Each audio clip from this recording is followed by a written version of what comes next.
So, this video here is for general thread sort of topic. First of all, I want to shout out to all of my subscribers, all of my new subscribers, people who are starting to hit the bell. I appreciate that. I'm sending a little shout out to my buddy Brian Sparks, who's been watching for a while and doesn't comment all that much, except to me in a message, which is fine. He'll be watching the Super Bowl this evening. I won't, because I don't give a flying shit about the Super Bowl this year. I actually haven't really cared about sports in a while, except the Leafs, but that's besides the point. This is where I talk to the record buying public. This video, especially members of the vinyl community, the music community, all of the guys, the Mark G with the C's, and, Rock Scout, Middle Mickey, Cloudy Milder, Eldon, Danny over at Cassette Mayhem, Rob at Blackstar Vinyl, all of these wonderful people that I've managed to make friends with, a lot of them. Now, Darcy, of course, over at Six Strings, Nine Lives. Now, I'm not too close with the guys. I do watch their, I haven't watched a lot of their stuff lately, but I've been watching all weekend and getting my fill. I haven't been able to see a lot of it because I'm not getting the notifications on Andy's and a couple others, but that's here nor there. Now, the big topic is places like Sunrise Records, HMV, and the like, compared to your mom and pop shops, or as Mike will always say, the charity shops, and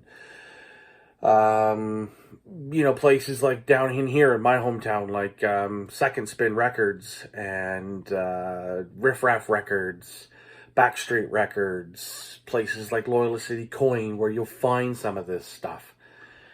And I guess for me, I've struggled with going into Sunrise because, A, I don't really want to go to the mall with all this crap going on. I really don't care. And the last couple times I've gone in there, I haven't been able to find what I want. Like, I went in there Thursday night and I said, I'm going to look for some records. I'm not going to buy any, but I'm just going to look and see what I have to see if there's anything there. So I went looking for Black Dahlia Murder. None. Look for Cannibal Corpse. Cannibal, okay? Probably the biggest death metal band in the history of death metal bands, next to, obviously Death, Morbid Angel, etc., etc. Right? So I'm looking for it, and I can't find nothing, not even any death. So I got frustrated, and I said, okay, if you don't have any Cannibal Corpse here, do you happen to have a listing for the new record? Oh, they have a new record coming in? Yeah, April 16th. Oh, well, that's funny, because we usually get our listings 3 months in advance. Really? You don't. And I looked at him, I said, well, this is the second time I've come in here for a record that you haven't been able to get on opening day. I even went to the store on opening day to pick up Killer Be Killed's brand new record, Reluctant Hero. Guess what? Nothing. Nada. Not anywhere in that friggin' store. And it's really, really frustrating when I want to buy something the day it comes out or whatever have you. And I'm like, well, this is quite frightening, isn't it? Like, why is it that when I can go to a shop like Riff Raff Records, now they also didn't have a listing for for Reluctant Hero, which is fine. But I picked up that there over at Riff Raff, and I picked it up the next day, on the Saturday. I went in there because it came out on Friday, and I said, well, if it's not here, I'll go grab it on Saturday. No big deal. It's all good. So I get in there, and I chit-chatted, and I started looking through the records. I found some Power Trip. I found Cannibal's Hammer Smash Face single. And would you ever find that at Sunrise? No, you won't. Would you have ever found it at HMV? No, you wouldn't. And this is where I get frustrated. So this is not really a rant. This is more of I want the record stores to finally snap out of it and get this stuff in. If you want more traffic and more business, you're going to do that. But now, when you go into a place like Sunrise Records, and listen, the guys that work there, like I know one of the dudes that works there, and I'm not ripping on him. It's the labels and the distribution guys. They are utterly, utterly bloody useless. Why is it that when I'm looking for something and I can't even pre-order it, like you guys are absolutely a joke, and I'm tired of it. Luckily, there are other places such as Riff Raff and Backstreet and Second Spin that you can go and order some of this stuff. And at the same time, it's also even harder if they don't have it, then I have to go online. And I went and I ordered Reluctant Hero from Amazon. Now, did it show up in time? Yeah, it took a little longer because it said it may not show up until December. And it actually got here, I think it was like literally the day before, like the day or two before Christmas. Mint, it was awesome. I didn't even care. And, you know, and it's not that, because I own the record, I listen to it, I enjoy it. But my biggest concern is that I can't actually go to a place, like if I'm in the mall and I'm like, oh, I'll just go in and look around. Because that's what I do. I love going in there because the music store brings me a place of peace and happiness. Nothing that I want. You can't find Entombed, you can't find any At the Gates. You're lucky if Slaughter of the Soul ever made an appearance. You're going to find To Drink from the Night itself, which, hey, that's where I bought it. Great, fantastic. They don't have any Down records. They barely have any Crowbar. Corrosion of Conformity? Pfft, forget it. If you find any Corrosion of Conformity, guarantee it's a new record. You won't ever see anything else. Period. Now, of course, as I mentioned in a post I think it was the other day, or maybe it was yesterday. I think it was yesterday, when I went into Taz Records and I found this. Like, I've never seen this in St. John ever, not once. I don't care. And could it have been there? Probably. But did I see it? No. Slaughter of the Soul has been one of those records that I've been looking for the past few years. And of course, without going online and spending all this time hunting and searching and finding and paying a fortune, and that I did not pay an actual fortune for that. I mean, like, there are several records that I've bought in here. I do know that I bought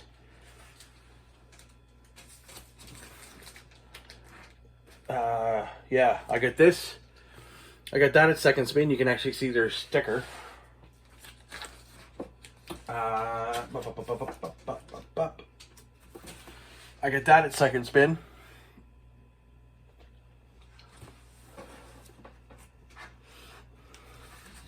That at Second Spin. First Sabbath record. Probably one of the greatest of all time.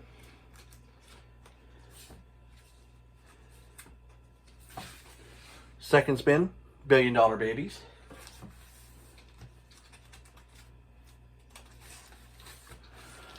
Second Spin, Wife Grabbed It. Perfect.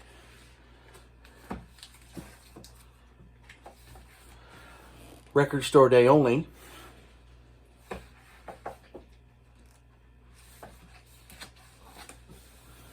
Second Spin. Do you see what I'm saying here, guys? Like, this is where I get frustrated because all I want to do is go and buy a record that I really, really enjoy, and I can't buy it in a place like if I just go to friggin' the mall for 5 minutes to look, it would be nice to see something like that there. Would I still buy it? No. But the fact that if you bought it there, it'd be nice. But now I've gotten to the point where, as you can tell, a lot of the records I've bought, and a lot of the metal records I've bought is at Second Spin. Including this delightfully delicious bastard, Souls to Deny from Suffocation. You know, like, pardon my shitty growl. But then again, there are other things like this, and bear with me one moment here while I get up and grab a couple.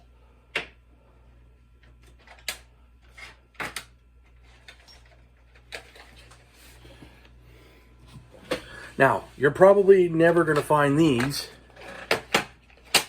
in big box stores, because I'm telling you, you're just not.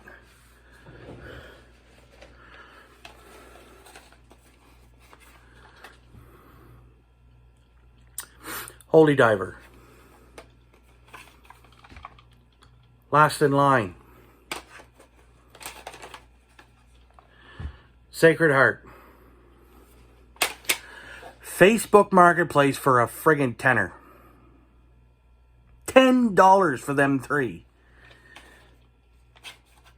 And based off of like the covers and that, like this one, Columbia House. Like, I'm pretty sure these are probably OG pressings in some way, shape, or form.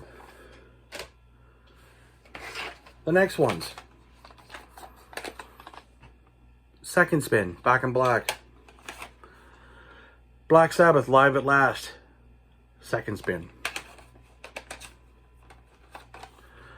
Led Zeppelin 4. Second Spin. AC/DC, Who Made Who. The first ever AC/DC that I actually got to physically have put into my frigging ears. This record holds more of an actual bit of sentimental value than any other record that I actually possess in my hand, in my collection. First tape I ever actually heard. Second Spin. Houses of the Holy. You guessed it. Second Spin. All of these cassettes, mint condition, for the most part. Yeah, the jackets on the inside are a little bit beat up. Second Spin. Now, I'm not expecting any of these big box stores to ever get cassettes in of that nature. I don't care. But when I worked at the record stores, and I worked at Music World, and I worked at HMV,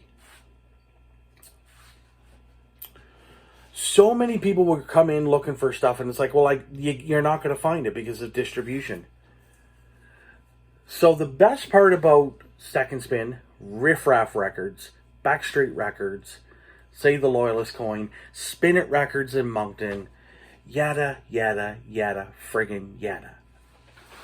And online places like CDN Records that I'm probably going to put an order in here in a little bit. Cavernous Records for both of those, for extreme death metal, like extreme metal far beyond anything, killer death metal, black metal, all that shit. eBay, like guys are finding records on eBay for nothing, almost nothing. Amazon. Discogs, all of that. Like if I went into a record store to look for, some old Swedish death metal, I'm probably going to find it in one of those spots. Or I could definitely go onto Discogs or, Nuclear Blast or somewhere online or eBay or whatever and find a copy of said record. Like, why is it so difficult for someone, maybe not myself, maybe not any of my buddies who buy records on the frequent, why can't someone who's just a kid, who doesn't necessarily know about all these other availabilities in terms of where to buy records, why can't they go in and buy this stuff? Well, partly due to the labels and the distribution. It's an absolute atrocity. So kids out there who are listening and ready to go buy records, I suggest that you go and you try, if you're looking for and I'm talking about from a metal standpoint because that's what I listen to with metal. You're looking at like CDN Records, Cavernous Records, eBay, Amazon, of course. Jesus, what else? Like, I think AMG. I think that's got a few. Let's see what else. $20 spin. Now I know my cousin Krista, her husband. Well, I'm going to call him the husband because they've been together forever. He tends to he goes uptown on Wednesdays, every Wednesday, usually. And he goes to Backstreet, Riff Raff. He doesn't really get to Second Spin all that often, but I'm sure if he wanted to over East, if he and I ever wanted to go someday, we could on a Saturday or something. And, and just go and grab stuff. And we could find what we want. Or if we didn't find what we want, we could probably find, diamonds in the rough. In this case, with me, like Back in Black, like, geez, I never thought I'd ever see Back in Black on cassette in my life. Zeppelin 4, and, these are literally top tier records for me, right? A lot of good solid rock and roll and one heavy record. And then, of course, I literally sat there, my buddy Steve Henry literally dropped these 3 in my lap, for frig's sakes. Like, I never ever thought I'd ever find these on cassette ever. And lo and behold, some dude was cleaning out his house. I should have knocked on his door and said, what the fuck else you got in there? You know what I mean? Like, if you got more, you let me know. But that's kind of the thing, and that's kind of, I kind of guess that's where a lot of my frustration lies, is because I just think that young kids who want to go out and buy records should be able to buy them anywhere. As far as I'm concerned, kids, don't go to the bigger box stores, because you're not going to find it. You're really not. So, you can try, but I'm going to tell you, you're probably not going to find it if you're looking for metal. If you're looking for top 40 and stuff, have at it, they're all through there. But if you're looking for metal, you're not going to find it in Sunrise Records. You're not.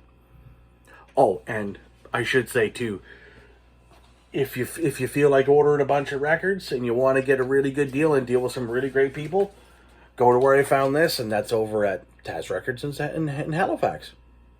Free shipping over $75 worth of purchases. So yeah, that's what I say, kids. Go to your secondhand shops. Go to your charity shops, as some of the British guys say. That's where I would go. That's what I would do, and that's pretty much what I'm going to do from now on. I don't think going to Sunrise Records is going to do me any good anymore, because if you're not even going to get a chance to get the listing, then why am I going to go there? And that's sad. I might go in there to see my buddy and chit chat with him a little bit, but to buy anything, something would have to be in the store for me to go, okay, I'm going to buy it. But now it's so few and far between that I think I'm just going to stick to the local shops, like Riff Raff, as I say, Second Spin. I must have said that 100 times in this video. I'm going to take a rip up to Backstreet again at some point and take a look and see what he's got. And then, of course, maybe Loyalist City Coins, see what they've got floating around. There might be something in there I might like. Anyways, guys, thank you so very, very much for watching. I really appreciate it. Don't forget, if you like this, give it a like, hit the subscribe button and the notification bell. It only is going to help my channel grow in the long run. And I'm trying to get this to wherever it may go. As I said, I'm working with, I'm going to be working with Evan Hovey over the next several months to get our podcast up and running. And I'm looking forward to that. And maybe at some point I'll be able to jam with my band, but I don't even know where that's going to go right now. So anyways, guys, thank you so very much for watching. Like, subscribe, and hit that notification bell. You want to. I do it to everybody else. Why not do it to mine? It's killer. Thanks, guys. Much love.